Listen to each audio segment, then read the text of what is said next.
కాంగ్రెస్ అధికారంలోకి వచ్చిన తర్వాత అత్యంత ప్రతిష్టాత్మకమైన ఈ ప్రాజెక్టును ఎట్లయినా పూర్తి చేయాలని అన్ని రకాలుగా దీన్ని పరిశీలించి సాంకేతిక నిపుణులతో చర్చించి ఆగిపోయిన పనులను తిరిగి ప్రారంభించడానికి టన్నెల్ బోర్ మిషన్కు సంబంధించి కొన్ని రిపేర్లు, అదేవిధంగా వాళ్ళకి చెల్లించాల్సిన బిల్లులు, అదేవిధంగా సాంకేతికంగా ఉన్న సమస్యల్ని పరిష్కరించడానికి ఆనాడు ఉత్తమ్ కుమార్ రెడ్డి గారి సూచన మేరకు ఆ సంస్థ టన్నెల్ బోర్ మిషన్ సంస్థ అమెరికాకు కూడా కోమటిరెడ్డి వెంకటరెడ్డి గారిని మంత్రిని పంపించి దానికి సంబంధించిన స్పేర్ పార్ట్స్ లేకపోతే అమెరికా నుంచి కూడా తెప్పించి పనులను ప్రారంభించడం జరిగింది.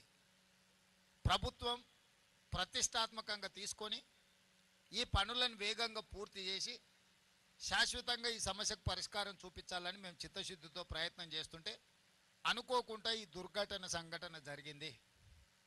ఇది పనులు చేస్తున్నప్పుడు జరిగిన అనుకోని ప్రమాదము.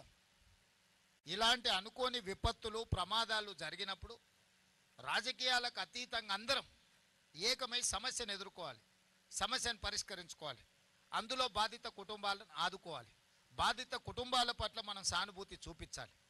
వాళ్ళు ఇతర రాష్ట్రాల నుంచి బ్రతకడానికి కూలీలుగా వచ్చిన వాళ్ళు, ఇంజనీర్లుగా వచ్చిన వాళ్ళు ఇవాళ మన ప్రాజెక్టు పూర్తి చేయడానికి పనిచేస్తున్నప్పుడు ఆ కుటుంబాలకు సమస్య వచ్చినప్పుడు ప్రభుత్వమైనా ప్రతిపక్షమైనా అధికారులైనా సామాన్యులైనా ఆ కుటుంబాల పట్ల చూపించాల్సిన సానుభూతితో పాటు ఆదుకోవడానికి అవసరమైన ప్రణాళికలు చేపట్టాలి.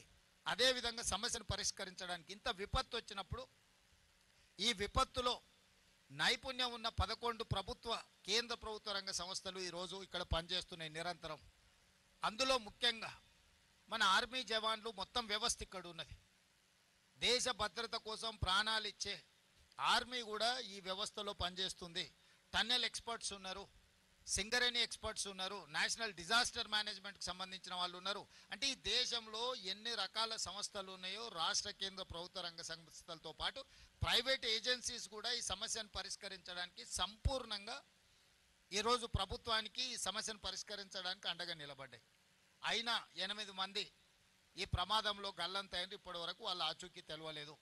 వాళ్ళు బ్రతికున్నారా, వాళ్ళు మరణించినరా, లేకపోతే వాళ్ళు ఏ పరిస్థితిలో ఉన్నారో ఇంతవరకు నిపుణుల్లోకి అంచనాకు రాలేదు. మిగతా వాళ్ళు దాదాపుగా ప్రమాదం నుంచి బయటపడడం, బ్రతకడం, వాళ్ళందరినీ బయటకు తీసుకురావడం జరిగింది. ఇప్పుడు ఈ 11 సంస్థలు నిరంతరము దాదాపుగా 22 తారీఖు నుంచి ప్రతి క్షణము రెస్ట్ తీసుకోకుండా వాళ్ళు అందులో చిక్కుకుపోయిన వాళ్ళ పరిస్థితి ఏంది, ఈ ప్రమాదాన్ని పరిష్కరించడానికి వాళ్ళు పనిచేస్తున్నారు. మనస్ఫూర్తిగా 11 ఏజెన్సీలను తెలంగాణ రాష్ట్ర ముఖ్యమంత్రిగా నేను అభినందిస్తున్నా. ఈ ప్రమాదానికి సంబంధించి ప్రధానమంత్రి నుంచి బాధ్యత కలిగిన ప్రతి వాళ్ళు రాష్ట్ర ప్రభుత్వాన్ని సంప్రదించారు. వాళ్ళందరూ కూడా పూర్తి వివరాలు ఇచ్చినాం. సో ఇప్పటికీ ఈరోజు నిపుణులతోని మేము చర్చించి సమీక్షలో తేలింది ఏంటంటే ఇంకా 2-3 రోజులు ఈ సమస్య కొలిక్కి రావడానికి పడుతుంది. 2-3 రోజుల తర్వాత మిగతా కార్యక్రమాన్ని చెప్పగలమనేది మా దృష్టికి తీసుకొచ్చారు. ఈరోజు ఒక పక్కన మట్టి, ఇంకొక పక్కన నీళ్లు, దాదాపుగా 13.5 కిలోమీటర్ల లోపల పనిచేయడం వల్ల ఆ కన్వేయర్ బెల్ట్ కూడా పాడవడం వల్ల వాళ్ళు అక్కడ తీసిన మట్టి కానీ లేకపోతే ఇతర వాటిని బయటికి పంపించడానికి వెసులుబాటు లేకుండా పోయింది. రేపటిలోగా ఆ కన్వేయర్ బెల్ట్ రిపేర్ చేసి అందులో వెళ్తున్న మట్టిని కానీ వీటన్నిటిని కన్వేయర్ బెల్ట్ ద్వారా బయటకు పంపించగలిగితే కొంత పనులలో వేగం వస్తుంది.